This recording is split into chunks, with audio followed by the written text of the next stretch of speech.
just looked at this team. But here's my problem, and yours is compelling from the standpoint of recharge, take a year, get yourself together, and then get ready to take this on. The problem is, I think LeBron James came here with bad intentions, and I'll say it from this standpoint. At least Jim Brown had the decency to retire when he came out to Hollywood to be a movie star. Yeah. No, LeBron wanted the NBA money as a player, but he wanted to do all the other stuff. And see, that's why I say he has bad intentions, because this team, LeBron, has more projects, Colin, than the Lakers have wins. Just look at, he's in everything. He's involved. He's on television. You turn the TV on. He's on everything. And people said, oh, well, he has his own free time and he can do all that. The people in Los Angeles and the people spend money for Laker team, they don't want to hear that. I'm sorry, you still have a uniform on. They want you to be a basketball player. They want you to be committed. And LeBron wasn't committed. Colin, this is why he's to blame 100%. What about Pelinka, Magic, the roster? I'm not, you know why? LeBron is the worst general manager in the NBA. I've said this over and over. He's the one who brought the veterans, right, who came over. So you think Rondo, he knew the roster? Yes, he's the one.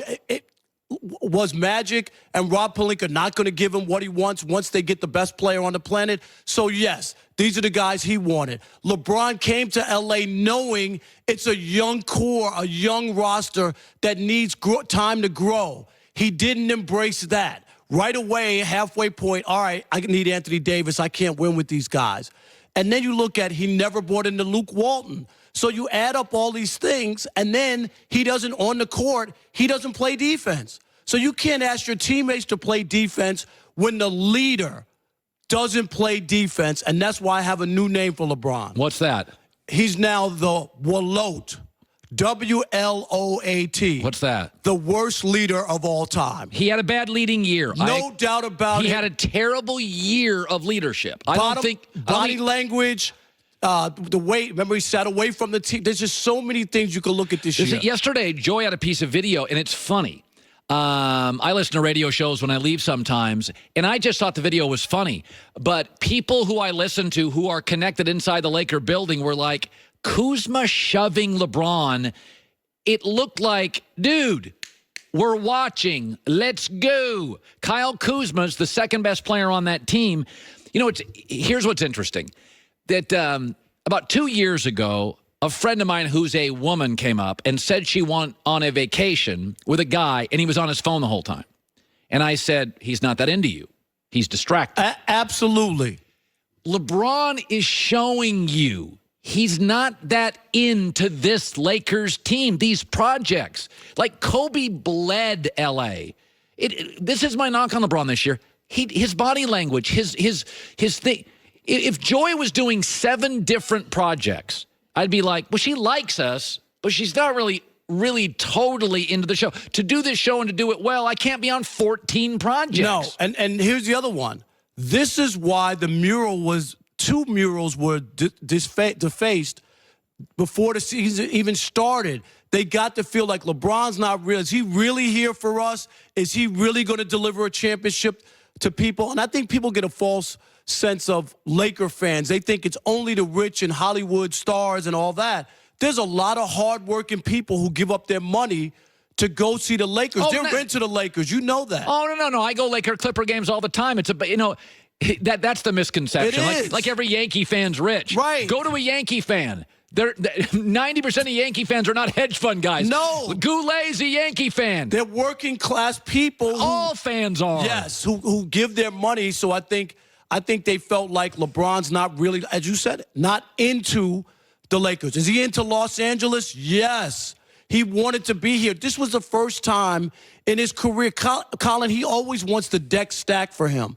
He came to the Lakers without having a number 2 player in place. That's fair. He came here without really knowing what was going to play out, because it wasn't that much about winning a championship in L.A. If he gets it done, fine. I think he also came here because, A, the Hollywood stuff, and B, he was tired of losing in the finals. If you come to L.A. or the Western Conference, you don't have a chance to lose a championship. You could, right? You either beat the Warriors, you won't lose again. Yeah, nobody holds it against MJ that for years he couldn't get past Boston and Detroit.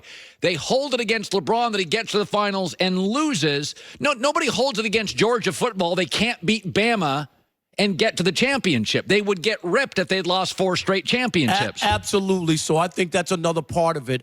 But it's a total mess. It is. And it's a LeBron mess. has to wear it. I'm serious. I think people, because if we were here right now and they were the 4th seed in the Western Conference with this team, people would give all the credit to LeBron. So that's fair. With it not being where they're out of the playoffs, he should get all the blame. And the other part is, Colin, plain and simple, LeBron came back. He's playing. He's putting up triple-doubles, right? And they're still losing. So you can't just say it was the stretch where he wasn't playing and they went 6-12. They just lost to the Suns, to the Grizzlies, to the Pelicans without Anthony Davis. I mean, look at the teams. They lost to Atlanta. They lost to some of the worst teams in the NBA with LeBron putting up numbers. LeBron has to wear this, and I think fans should not let him off the hook. All right, let's shift to football. Kyler Murray, I think it's a weak quarterback class. I don't think he compares to Russell Wilson, who I think is one of the most underrated players in NFL history. And now stories yesterday, 2 sources told me they were not untrue, that he was not good at the whiteboard. He was not great in interviews. I saw him on the Dan Patrick Show when I thought that was an embarrassing performance by him. Dan asked legitimate, real questions. I mean, Dan was basically trapped with a guy. What do you make of Kyler Murray in the latest stories? I mean, there's always going to be stories, in these situations where somebody's looking to be the first overall pick. So I get that. Anybody who decides to make the move, you know what? It's going to be a gamble. I mean, he might be the next it. But it's a gamble. And remember, Josh McDaniels in Denver, when he was the head coach, traded up for Tim Tebow, who was everything in college. Won a national championship, was on the team for 2 national championships, right? Tim Tebow. Right. A college legend. Who a lot of people had doubts about. Who a lot of people had doubts. He moved up, took Tim Tebow. That and, of course, cheating and recording a team's a walkthrough cost Josh McDaniels his job. But that didn't work out. As soon as John Elway could get rid of Tim Tebow, he did. Right. But remember, that's somebody that Josh wanted. So it's a gamble. But without risk, there isn't reward. So he might break the mold and be that guy. But I'm telling you, the people in Arizona, they better be very, very careful because it's a bad franchise and things haven't always worked out for them. And if you're the GM and last year you picked Josh Rosen and now here you are taking another quarterback the next year, you got to question whether or not what was the Josh Rosen pick about, and you got it wrong. I would charge that as getting it wrong.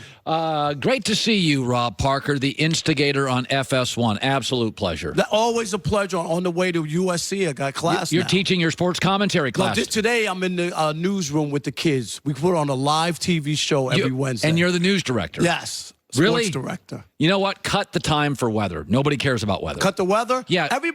Weather is like the biggest thing on local news. I know. If I ran local news, there'd be no weather. I would come on and say, go to the Weather Channel right now. We're going to do more sports. Well, maybe if it was you're a weatherman in Southern California for the most part. Those guys are stealing money. Until the last month. Until the last month, you're right. Good seeing you. Coming up next, why John Gruden shouldn't go after Antonio Brown, and not for the reasons you think. That's coming up. If you haven't tried Butcher Box, you have missed out on a great new company. High-quality meats, the way it's meant to be. Organic, authentic, great flavor. They work closely with the best farms, committed to raising animals humanely. An ethical process. Also results in better quality, better tasting. Grass-fed beef, free-range chicken, wild-caught sockeye salmon, Bristol Bay, Alaska. Butcher Box has over 20 different cuts of meat. Customized boxes, variety of other options to choose from. And it comes at an affordable price. They offer free shipping, so it's less overall than $6 per meal. $6. Right now, Butcher Box, offering my listeners free ground beef for the life of your subscription and $20 off your first box. But first, you got to sign up at butcherbox.com/herd, HERD. Great offer. Don't miss out. butcherbox.com/herd. Raised humanely, delicious, ethical. ButcherBox.